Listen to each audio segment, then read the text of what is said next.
You're listening to TFM. Want to join in the conversation and share your thoughts on this episode? Join the Babel Conference, our listeners' discussion group on Facebook. Just type BABEL into the Facebook search field, and we'll look forward to seeing you there.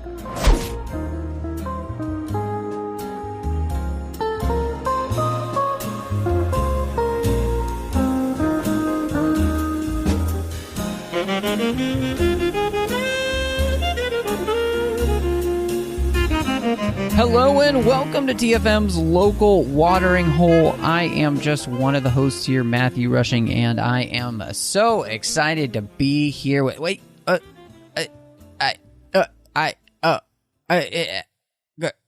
Christy? Are you there? Are you still there? Is that Christy? Is that you? Yeah, I'm here with my new pet. His name is Mogwai. Oh, so cute, so cute. I noticed that you had the lights dimmed really low. I wasn't sure what was going on there. So, good. Yeah. Okay. Well, good to know. Good to know. So, well, we are going to have a lot of fun this week as we are talking about the classic film Gremlins from the 80s. But before we do that, just want to say thank you to everybody for listening. We really do appreciate it, everyone that tunes in every week. And, of course, if you are listening to the podcast and you haven't done so, please subscribe wherever you get your podcasts. It really, you don't want to miss an episode, honestly. So just make sure you're subscribed so you get all the episodes as soon as they drop. Of course, you can also find us all over the place over social media. You can find us on Twitter at the 602 Club. We're on Instagram at the 602 Club TFM.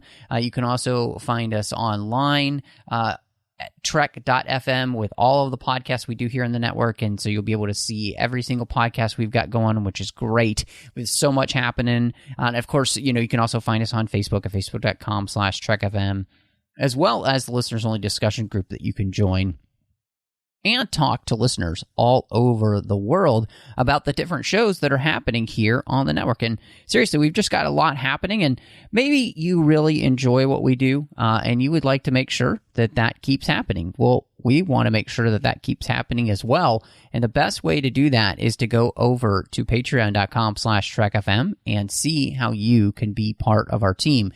It is quite expensive, actually, to put all of this together, and we want to keep it ad-free for you guys, so go over to patreon.com/trekfm and see how you can be part of our team.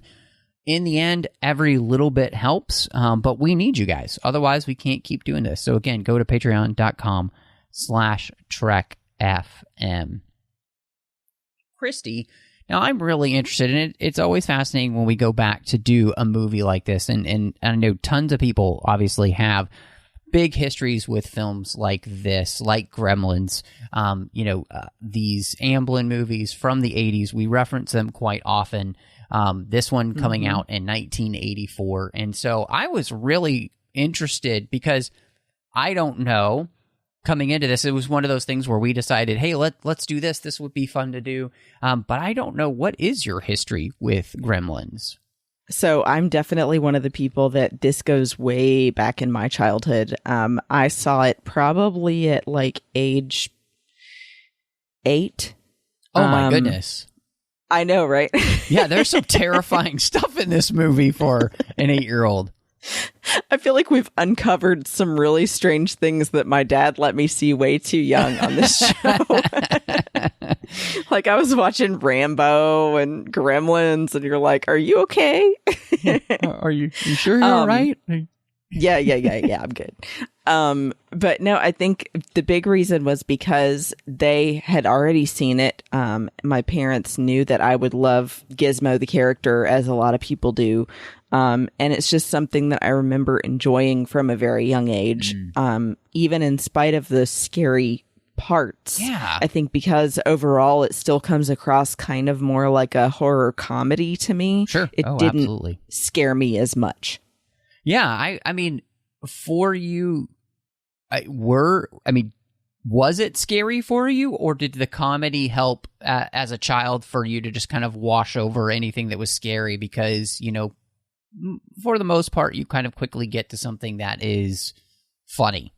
I would say for the most part, it didn't scare me terribly badly. I mean, the initial sight of a gremlin, when you finally see their faces and everything, I'm sure any kid would go, oh my God. Yeah. But the thing that still sticks with me is actually just the suspense of the scene where the mom hears, "Do you hear what I hear?" Yeah. That'll change that I don't song like forever that for song you. now. Yeah. I can't listen to it. Do you hear And it's sad. what I hear? Yeah. It is so sad because it's about baby Jesus. I know. Yeah. No, They turned it into a song about murder. Yeah, it's super creepy. It's super creepy. Yep. So, yeah, that's really interesting to me. And this is one of those movies that I did not grow up with, that I did not see until literally today. And so, wow. It's just one of those things where I was not allowed to see it. Because when it came out, I mean, I was young. I was 5, so this wasn't something my parents were going to take me to the theaters to see. And, I've mentioned quite a few times, kind of growing up in a much more conservative style household. And so a lot of these things I just ended up missing. And, as I've gotten older, I've gone back and seen a lot of these type of movies, but this is one that I just had not gone back to see. And I was interested to see it because of its connection with Amblin. And of course, Steven Spielberg being one of the producers here. So I was, anything in that era that they've touched, him or Lucas, is always fascinating to watch for me. And so, yeah, I was actually excited to see this and to see that this had been written by Chris Columbus, who, I think most people think of, famously with doing Home Alone and, of course, the first 2 Harry Potter movies. So, big track record in filmmaking on that front as well. These are people to which, they have so much going for them when it comes to film. So I'm glad that I finally got a chance to watch this. I thought, and something that you mentioned, Christy, when you were talking about your history, was the idea of the fact that this movie is in that genre of horror comedy, which had become more of a thing by that point in the 80s, especially with Ghostbusters being one of the biggest, where there's some horror elements to it, and then there's some funny elements to this. And so I wanted to ask you, especially as you got into this rewatch, and I'm sure you've seen it a bunch of times, growing up, but now as an adult, I was honestly kind of shocked just how horror it went for a little bit, especially with, like you mentioned specifically, his mom in the house. And then, you have the World War II vet who's, his wife and him get killed by getting run over by their own tractor. That's some terrifying stuff. And they don't really shy away from the fact that some terrible things happen to people in this. And so how do you think with the film that works? Because unless you get that balance right, this movie's not going to work for you. Yeah, so it definitely fits firmly in that genre. I'm glad that they didn't go as far as like Aliens, for example. That's definitely in the horror category. But they do definitely have these scenes where people are dying, but I think that it stays more toward the comedy side and like a dark comedy because they don't show the people actually having like a horrific death. It's like you assume when they cut that scene with the snowplow or the tractor, that they died. Right. You don't actually see like blood everywhere or something. And it's the same with like, the guy reaching his hand in the mail slot, the scientist at the school. It's all just kind of, and they died. So I think that helps. And the interesting thing with, the scientist at the school, the professor, the teacher, and the thing that I took was like, oh, well, they gave him, it looked like a sedative, but that didn't necessarily mean he was dead.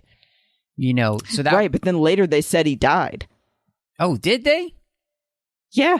Okay. I'm sorry. I apologize for missing that. I did not realize that they must have injected him with something that actually killed him, which that makes sense too. Yeah. But when they first did that, I was like, okay, so maybe this is going to be a movie where like they're going to say a lot of mayhem happens, but then people don't die. But then, of course, we have the tractor, and I was like, okay, no, we're not going to do that. We're actually going to kill people in this movie, and so or Mrs. Deagle. Yes, flying out the window. Which, I mean, you obviously don't feel sorry for her because she's a complete terrible person in this film to everyone. And, you're honestly kind of glad that, she died. But, yeah, I'm not quite sure, for me, if the balance works as well as it needs to. I don't think it is...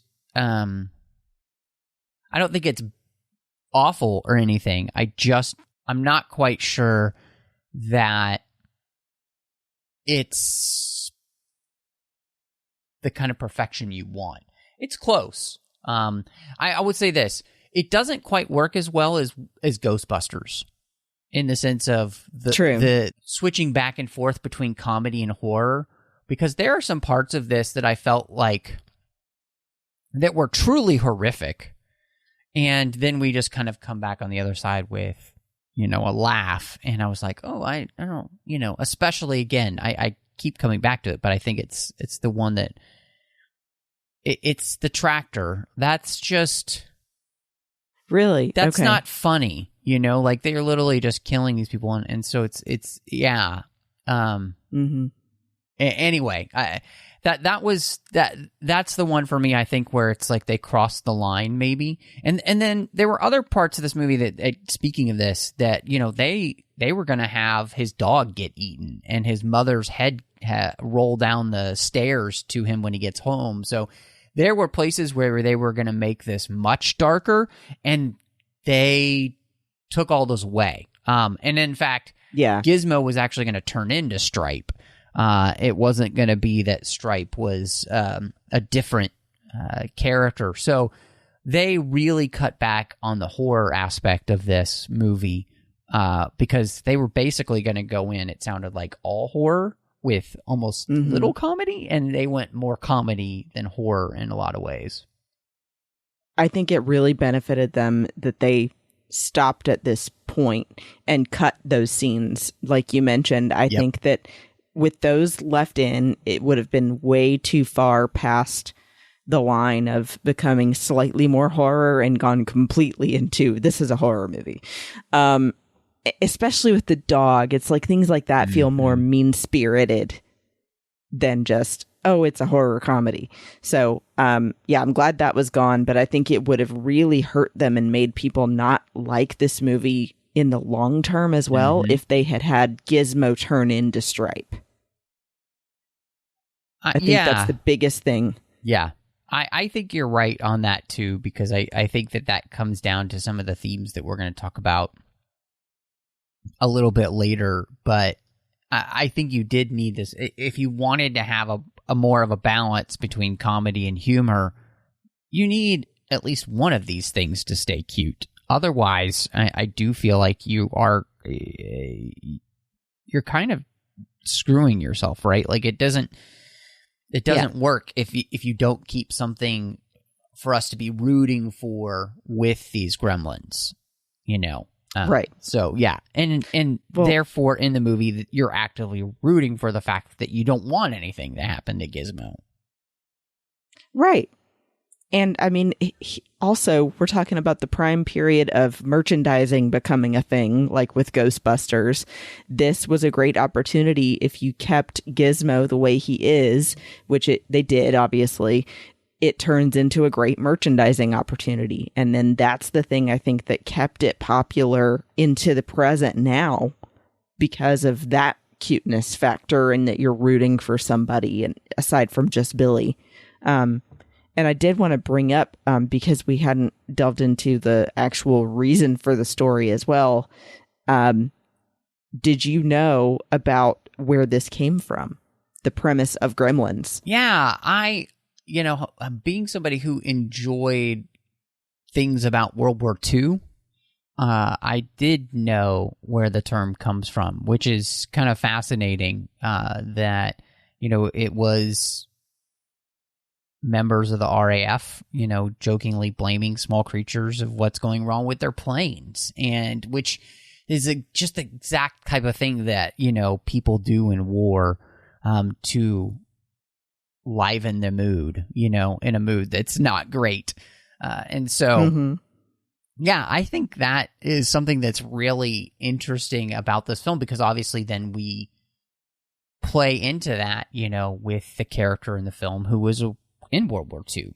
And, so right. They actually pay homage to the fact that of where, this term comes from, which I thought was great. Yeah, and it's funny now rewatching it again, I caught that more, that he mentions multiple times what gremlins are to him, and that, what the war was like, and specifically mentioning World War II a couple of times. And I like too that they took some liberties as well from Roald Dahl's book, The Gremlins, which stems from that term as well. Right. And said that basically the script was then written to have them get into a little bit more mischief than Dahl's characters would have. And I think that helps with the comedy aspect as well, that they have some of them in funny costumes, or all of them. Yeah. I'm right there with you. I think you're absolutely right. So the storyline here is interesting, I think, in the movie, and it's pretty straightforward that, this dad brings home a gift for his son that wasn't sold to him, right? Legally, really. It's given to him by the young boy in the shop who wants to make the money. But apparently what's in here, in this box, takes great responsibility. And so, of course, he takes it home, and the very things that are not supposed to happen with it, which is, you got the 3 rules: don't feed it after midnight, don't get it into water, and don't put it in bright light. And so, of course, all of those things are going to happen, because then we wouldn't have a story if they didn't. And so I just kind of wanted to ask you, how you felt about, especially as you've gotten to the point in life where you're watching this movie now, as an adult, how you feel like this story plays out here for the movie, and if you feel like, especially for you, if it still holds together the way it did as you were watching it as a kid. Yeah, I think that they get it right out of the gate with having a narrator and having that be the same actor playing the father, so that they kind of started off as, this is a cautionary tale. So you're getting this very mysterious, vibe at the very beginning of the movie that then brings you into it being more of a creepy cautionary tale the whole time. And I like that.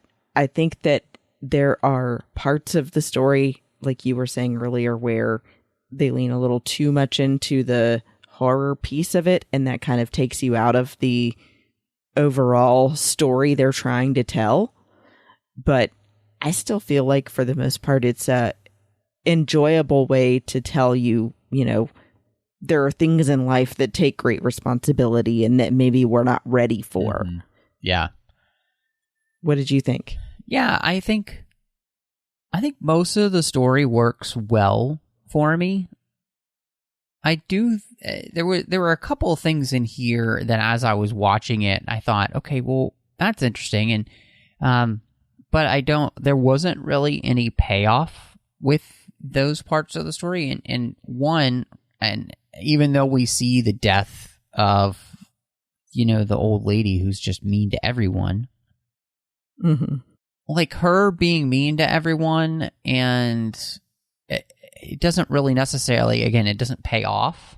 Like, it feels like an homage to It's a Wonderful Life without there necessarily really being a reason for that. And so that was something that I was kept waiting for it to mean something more in the film, but it didn't, other than the point where, she's thrown out the window and you're like, well, I mean, I'm glad that happened because she's just a mean person. Serves her right. Yeah, it serves her right. But other than that, it doesn't really serve any purpose, which is a little bit annoying, I think. And that's kind of connected to the family that is struggling for money at the bank, and they're kind of connected with her in the story. But again, that never pays off. Like, nothing ever gets resolved with that storyline. And so I was just, there were a couple of things in here where it's like they add some things into the film, and it would have been interesting to see the way in which that would possibly then resolve, but it never gets resolved. So those threads just are left hanging.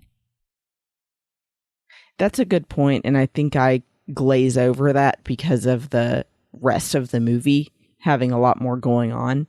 Mm-hmm. But yeah, I agree for sure. I mean, I think that especially focusing on the scene where the mom and her two kids are talking to Mrs. Deagle about needing an extension on paying their rent. And then they even show her later on her own speaking to the manager of the bank. It's just kind of unnecessary if then you're not going to have it tie back in somehow to the main plot here. 100% agree with you. So it's like, do they get an extension now that Mrs. Deagle is dead? Yeah, exactly. It seems like they're worse off if the whole town has been destroyed. Yes, right? Like, it doesn't seem like their storyline has been helped in any way, shape, or form by, that happening, other than the fact that she's dead, so maybe that they'll be able to get the extension. And so... Yeah. One thing, though, and this might be the only way that they fit into the story, which is this movie has a lot about how tragedy can change your perception of something that for others is good, like Christmas. And, Yeah. So for that family, Christmas time is not joyful and triumphant. It is, sad and depressing. Just the same way it is for Kate. Because it brings up bad memories, and or it is something you're actively living through at the moment. So that might have been what they were thinking when they were writing that part of the story. But that's me, I feel like, really reading into it more so than anything, because that theme there is more about Kate, and it just happens to be that those people also are going through that same thing. It would have been nice if there had actually even been some connection maybe between Kate and that family, to kind of, again, bring those themes together and bring some resolution to the story. What did you think, by the way, of Kate telling the story, which apparently is an urban legend, about her father and why she doesn't like Christmas? What's so fascinating about that is how it plays into the comedy horror aspect. Because it's so absurd of an idea that somebody would actually even try to do that in the first place. And so, I mean, I think it really plays into that. And obviously, it makes complete sense that if that had happened to you, you would not be a fan of Christmas. Oh, yeah. So, I do think they do a good job of giving you an understanding as to, why Kate has a problem with Christmas and that. But at the same time, it is also humorous in the sense that it plays into, the comedy, insanity, horror that's been happening in the film as well. So, yeah. Mm-hmm. I just remember thinking that as a kid, I didn't really understand that scene. I don't remember watching it as a kid, that particular scene. But now I'm like, that's actually pretty disturbing if that was something that could really happen. I mean, first of all, like you said, it's kind of ridiculous because chimneys are so narrow anyway. I think you would get stuck at the top and you'd be just fine because someone could come pull you out. Or they have a cover on them. But thinking about how she says, we noticed the smell is like, ugh. Yeah. Yeah. That was definitely very creepy. And, again, I mean, I think the story itself seems very over the top because that would just never happen. There's just no way for somebody to stay there. I mean, you would absolutely call out and somebody would hear you and you would get rescued, And so the fact that that didn't happen is, But again, I think what it really does is it plays into, I mean, the story, we've already had the absurdity of these gremlin characters ruining a town, right? And so that story on top of that, it seems less absurd than the Gremlins. So you just kind of go with it in this movie. So yeah, absolutely.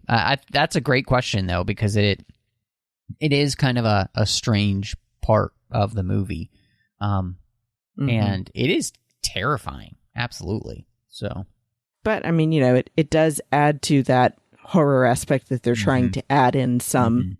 And I will say, for the most part, like we were talking about, it's kind of rides that line a lot more and has a lot more funny pieces to it. I think the two things that really stood out to me that also were more horror was toward the very end, Stripe having the chainsaw.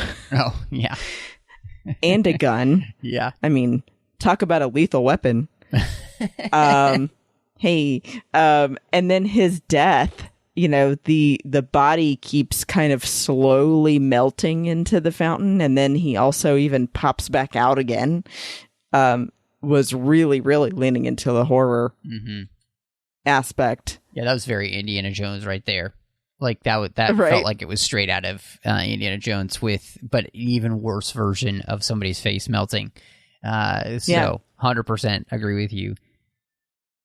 One of the things that I thought of in the movie and I was really interested in, because this actually, I think, plays in a few different places, but at the end of the movie, Mr. Wing comes to their house and talks to them about the idea that with the Mogwai, they're not ready for the responsibility. He told them that this was about responsibility, and it really brought to mind for me something that I think is excellent, which is this idea that how responsible are we with the gifts that we've been given, and are we being a good steward of those gifts? And on top of those gifts, are we being a good steward of the world around us, right? And are we taking care of those things well? So I thought both of those ideas were actually really fantastic. And it is something that you see play out in the movie, and it's connected to another big idea we'll talk about in a second. But this one I really liked. I didn't feel like it was just tacked on. I thought they did a great job of portraying that throughout the film, of what it takes to be responsible to shepherd these type of creatures in the world. And if you're not willing to do that, you're going to end up with a lot of problems. And so I thought this was well done. I'm glad that you liked that and got that from the story, because that is something that really stands out to me long term as the big lesson they're trying to teach here, is having responsibility and being good stewards of what you're given. And I think that you can look at that in a lot of different ways here. I think you can see, speaking of, like more proverbial gifts, like talents, his father clearly has a gift of being able to invent things and engineer things, to be better, but he's not quite figured it out. And I don't know if it's necessarily that he's not being a good steward of the gifts he's been given, or if maybe he needs to be focusing more on the other kinds of gifts in his life and just get a job that actually pays him money so his son is not having to take care of their whole family. But I thought that was an interesting way to look at it. You could also look at it like taking care of animals. I think that they really show how when you bring in a new quote unquote pet, sometimes people let the new one take over the old one. And you see then his dog being left out. And that I think it kind of brings back to that whole thought process of getting a dog for Christmas, and that not everybody knows what it takes to take care of an animal, and that you shouldn't just get rid of it if you realize it's too much responsibility. Right. No, I think those are all really good points, and 100%. My wife worked at a vet's office here in town for over a year, and absolutely saw those things happen. She did specifically see those things happen where people would get a pet that they just were not ready for.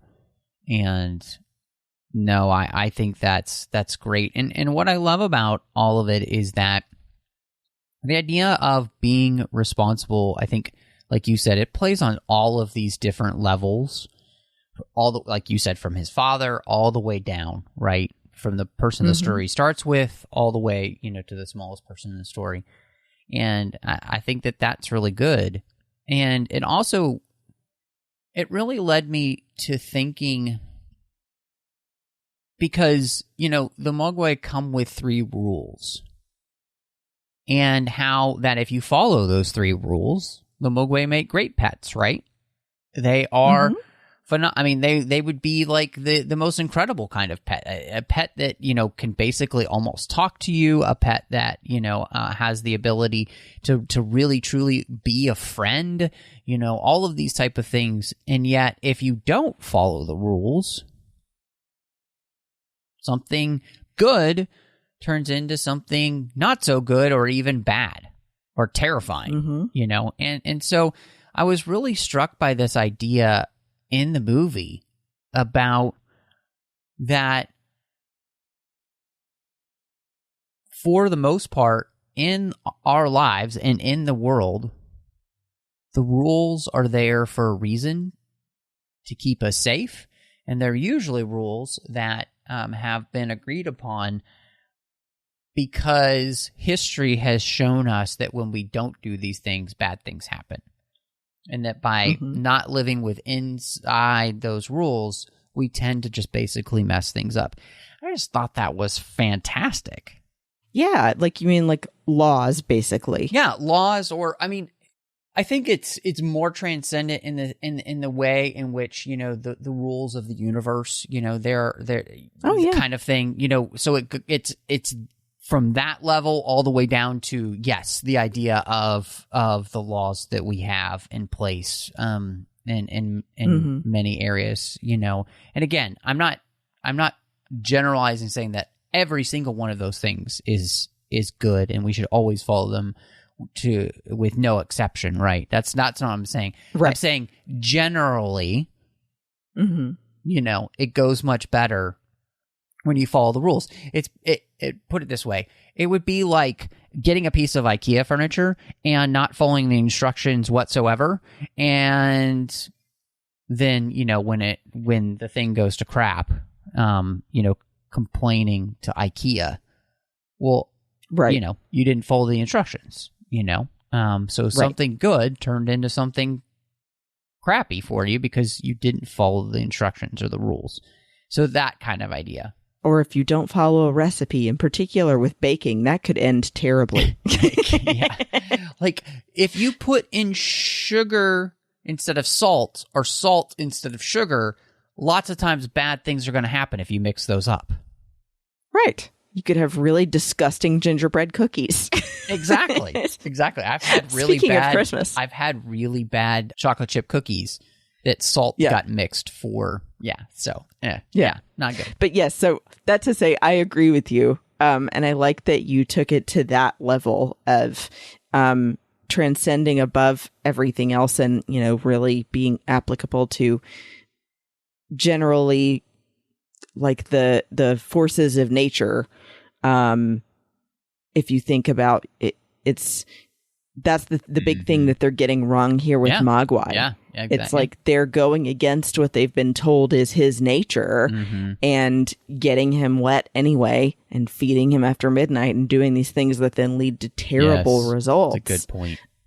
I mean, it kind of reminded me of like the science of things we were talking about recently, with what movie did we talk about last? Oh man, I don't remember. I mean, anyway, I was going to say that goes all the way back to, I mean, I think most famously, people would probably think of like the Jurassic Park discussion, right? The science of things and what happens when we don't actually follow that and how much trouble we get into when that, so, cloning, that was the thing I was thinking of. With Morbius. Yeah, absolutely. Yep. So, it just really lends itself to a lot of interpretations. And I like the aspect of thinking about it in the base level of like the laws, because they're showing that some of the mischief the gremlins get up to is changing the traffic light to where it's green in all directions. There are things like that we learn that we then just follow without question. But what if something puts that all on its head and we don't have red lights? You've seen chaos happens. Yeah, I think that's an excellent point in that, because it does kind of show all of these different levels, right? From the nature level to the law level, to the responsibility level. It's playing on all of these different levels, which I 100% agree with you. So, what did you think of Zack Galligan? Because this is his first movie. He's an unknown that they cast here, and they cast him actually because in the screen tests with Phoebe Cates, it was obvious that he was already falling for her, which, everybody in the 80s was falling for her, I guess, especially after Ridgemont High. So how did you feel like that he did here in the movie? Because in many ways, he legitimately has to carry most of this movie. I think that he does carry it very well, and he's one of the reasons that I still love this movie, because I think with him, especially being a new actor, this is his first major role. It was good that the chemistry was there, but he also has a really great vulnerability that plays well with being a guy who's just trying to get by, is from a small town, and is taking care of his parents and his dog, and would like to start having a girlfriend. I think that he does this so well, and then is able to play someone who has a turning point and realizes he's got to be courageous and protect the people that he cares about as well as her. Yeah. And take some risks and not just be the kid next door who is just getting by anymore, but rather the guy that ends up together with her saving the whole town. I think he's good. I wouldn't say he's great, but I do think that he's good in the movie. And I do think one of the things, and you, wow, I love that you pulled that out. I think one of the things I do really like about his character is how, and you rightly pointed out, this guy in this movie is a good guy. He's somebody who's responsible. He's somebody who is looking to find a way to move on with his life. Like you said, like he's looking to be the man that he needs to be to get it, have a good job, to be able to support himself. He's helping support his own family. And like you said too, he's doing these things as a way to make himself ready to maybe have a girlfriend, get married, and like he's making that transition in his life, or at least he's trying to make that transition in his life. And I think, it's been a long time since I feel like a young man in a movie is somebody that people can really could look up to. And this was just, I have not seen this in a long time where I just really felt like this guy has his S together. And it's not for the lack of trying that he is where he is. He's trying. And in in all honesty, he's actually kind of being held back because of other people. And so I thought he was good. I enjoyed his performance, and I thought he did a good job. I will say, before we get to Phoebe Cates, the one thing that I was a little bit disappointed in the movie is I actually felt like they should have had a few more scenes together. I would have liked maybe some earlier scenes to build their relationship together, because obviously there's a like between them, especially you see that when, he gets to the bank and he's almost late and she's kind of helping him and everything. I think I like all of that, but I do feel like the movie needed a little bit more of them together. And that might come to one of my other criticisms of the film a little bit later, but this is one of the ones where I felt like they just needed more time together on screen. Yeah, I can see that. And I mean, definitely, leading up to them having their first kiss, which seems at a really inopportune time. As it is in most of these type of movies. Right. Yeah. It's like, well, I guess now's when this is happening. I mean, if you think you might die, you might as well. Yeah, that's true. So it was okay as far as the romance goes, but yeah, they definitely needed some more scenes together to really build the relationship and make you feel that chemistry a little bit more, that then leads to them having a relationship making sense. No, I think you're right on target. And I also think that's one of the places then I like Phoebe Cates in the movie. I think she's good. I do think that she doesn't really get enough to do in the movie. Like, you put her in this film, she's a big name, and obviously one of the biggest names in this movie, especially with you're hitting at the teenage boy bracket right now, and they're all going to want to see this movie because she's going to be in it. And but she doesn't really have a ton to do. And so I was actually pretty disappointed in that. Again, it's no reflection on her because I think that she does a good job with what she's given, but they really don't give her anything. No, that's true. I mean, 1,000%. They make her, it's a very stereotypical character, unfortunately, that I think now people are really steering more away from in movie casting. But to use your biggest name in a role where she is literally the girl next door who is a waitress at the bar at night and works at the bank during the day, and her dad passed away on Christmas, you just feel so bad for her. And then she also doesn't get much to do as an actress in the movie. It does feel like, well, why do you really need that particular actress for this role other than just to get more people to see the movie? And I guess maybe that's why they did it. Yeah, I mean, and I think that's the thing. If you had added in more scenes with them together, it would have been great. Because they try to give her some depth with the story about her dad, but I think because that story is so over the top, it doesn't actually help. Like, I think, if the story had been that her dad had cancer and died on Christmas, I think that would have been much more moving and would have made you really feel much more for the character.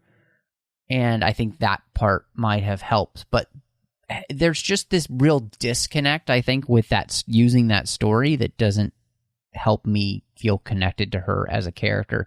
And I think, again, this is where I don't always love doing this, but I think this is, if you had connected her, if the family had been her family that was struggling to make ends meet, that's why she's working 2 jobs.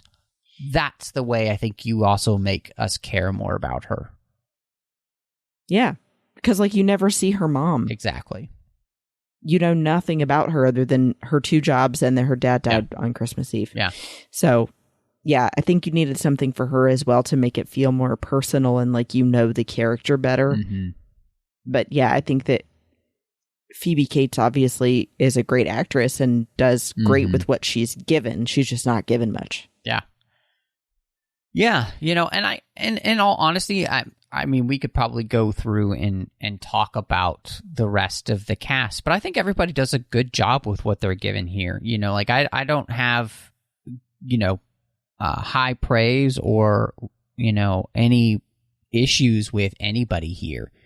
I think, you know, his parents are good. The people in the town are good. There's some interesting. I mean, like the stepdad from the Santa Claus is in this movie. Is one of the people who works the bank. You know, there's lots of people you've seen before in other films. So I think all of those people do a good job in the film. And so one thing I did want to ask you, and especially, you know, as somebody who has seen this many times.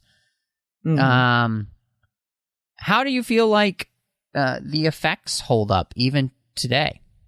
So that's actually the thing that I love most about it is this was at a time when a lot more movies were doing practical effects, mainly puppetry here. And I think that really benefits them to not use terrible special effects or, you know, CGI, which would have been very limited for this time anyway. 1984, you know, wasn't a lot of advancements made there yet.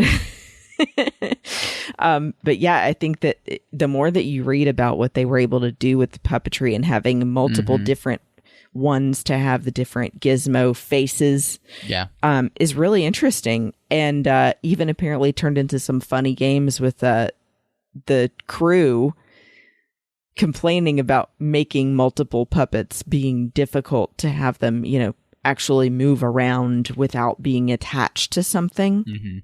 Turned into them putting Gizmo on the dartboard as a joke. They actually came up with a list of horrible things you could do to Gizmo, which I thought was kind of sad.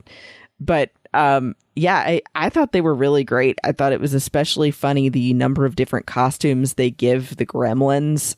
You know, you've got the one doing the sock puppets for the other one that's kind of supposed to be like the jazz guy. Yeah. You've got the flasher gremlin, which was really weird. Very weird. And Stripe, who of course has a mohawk and is the coolest of all of the Gremlins. How did it work for you? Yeah, I honestly, I think one of the things that I was impressed with was that the effects still work. And I was telling my wife that, you know, one of the interesting parts about this is how the effects are so similarly done to what they do for Baby Yoda these days. I mean, it's the same stuff that they're doing. It's just that, you know, obviously now with the technology is 100% better just because all the advancements have made. But what they're doing here is really impressive. And it's the same type of techniques. And I think they do a really good job of making those techniques work. I do think my other big criticism with the film is the fact that I think they get enamored with their own techniques, and therefore the scenes with the Gremlins running rampant across the city and all the stuff they're doing runs too long. I think you could actually cut out about 10 minutes of this movie, or you could give those 10 minutes back to the storyline that we should really be kind of like gravitating more towards, which is about Kate and Billy. And so that's what I honestly would have done. Probably cut out 5 minutes of Gremlin mayhem and put in 5 minutes of more story throughout the rest of the movie for Kate and Billy. And I think that would have really helped. But it is very impressive what they were able to do in this movie. And for the most part, I think what's crazy about it is how well it does still hold up. So, I mean, that's a feat, right? When you're going back to a movie like this and that you're able to be impressed with the work that these artists did And even though it's not perfect, you can still appreciate the artistry. You can still appreciate all the work that's being done. So that is super cool, if you ask me. I'm glad that you felt that way, because that is something that in particular still stands out to me. And I mean, definitely seeing like the pupil stage of the Gremlins before they burst out like aliens, and the slime and things like when Stripe died. I thought it was interesting too how they said they came up with the balloon to look like a gremlin exploding in the microwave. Yeah. Yeah, when she did that, I was like, yes, that's great. Yeah. No, my favorite way to kill a gremlin was when she put him in the blender. Yeah, that was very funny, actually. Yeah, there was a lot of stuff like that where I was like, oh man, we're going there. That's funny. Yeah. So, but yeah, they did a great job, and I think it would be fun doing that. Yeah, absolutely. Well, I'm interested, Christy, then to see what you would rate Gremlins now that we've talked through it, and I'm sure this is your 345th time to watch it. Yeah, something like that. So I know I am biased. It is something that it just lives in nostalgia for me, as well as something I still enjoy watching. But I do give it a 4 out of 5 Gizmo driving Barbie cars, because it's so funny. I mean, even with the extra gremlin scenes that maybe could have been swapped for more human scenes, I think that it still has an interesting message, and that it still kind of rides that line of even what I would compare to like Dark Crystal territory, where it's like a cautionary tale that a certain age of kid could watch and not be terrified of, but still get something out of and enjoy the cuteness of Gizmo, like I did. Yeah, absolutely. What about you? Yeah, I'm going to say that this, for me, is 3 out of 5 stars. And I think that it is above average. I think the effects still hold up, and I really enjoyed, as we talked about, those thematic elements, which were fantastic.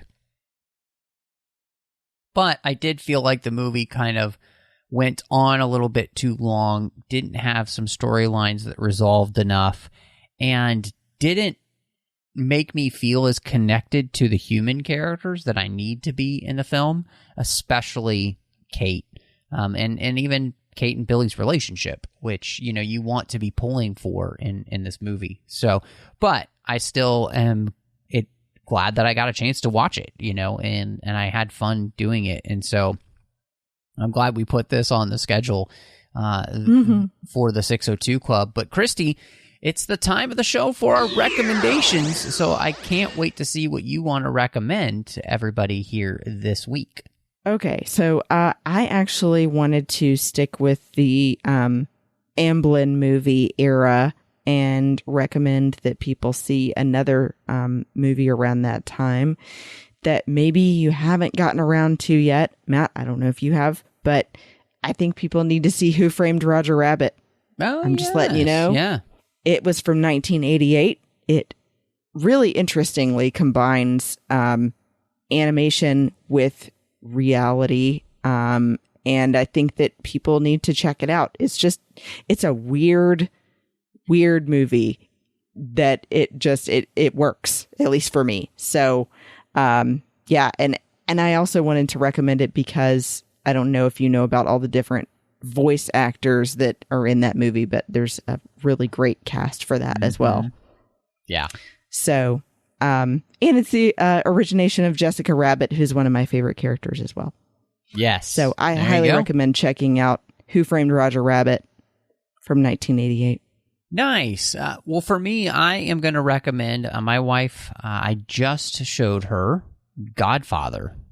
She had never seen The Godfather, so I haven't either. Got a chance to crack open my brand new 4K set, and goodness, the restoration on it looks astounding. And so if you haven't seen The Godfather, man, you are about to experience it in 4K in a way that I don't know anybody has experienced it. It looks gorgeous. And it's still a phenomenal film. So I highly recommend people check out The Godfather there in 4K. But Christy, when you're not trying to find The Godfather in 4K because you have not seen it yet, where can people find you? You can find me on Instagram and Twitter at BespinBell, and of course on the Babel Conference as well. And when I'm not here on 602 Club, I do a show with my friends Amanda and Teresa called Sabers and Spells on the Skywalking Through Neverland Network, Skynet. So I hope you'll check that out also on all of your social media platforms at Sabers and Spells. And you could find me all over the place on social media under the name MattRushing02. And of course, that's Twitter, Instagram, Letterboxd, Vero, all of those type of places. You can also find me here in the network in the 602 Club feed with a couple of bonus shows with John Mills, Snyder Cuts, as well as Assembling Avengers. And then when I am not in the 602 Club, I'm doing a bunch of other things here on the network. I'm doing Warp 5, The Orb, Literary Treks, and The Artificial Tango. Warp 5 is about Star Trek Enterprise. The Orb is about Star Trek Deep Space Nine. Literary Treks is about the books and the comics of Star Trek. And The Artificial Tango is about Star Trek Picard, as we've been walking through all of Season 2, which has been a blast so far. And then over on the Nerd Party Network, you can find me doing two shows. One's a completed show I did with Drea Kaufman, as we talked about every single chapter of the Harry Potter series, one chapter at a time on Owlpost, which, great time to check that out, because, you know, as we're recording this, Fantastic Beasts, The Secrets of Dumbledore is about to come out. Yes, I'm so excited. And then you could find me doing Aggressive Negotiations with John Mills, as every week we talk about Star Wars. But thank you so much for joining us. Right, lads?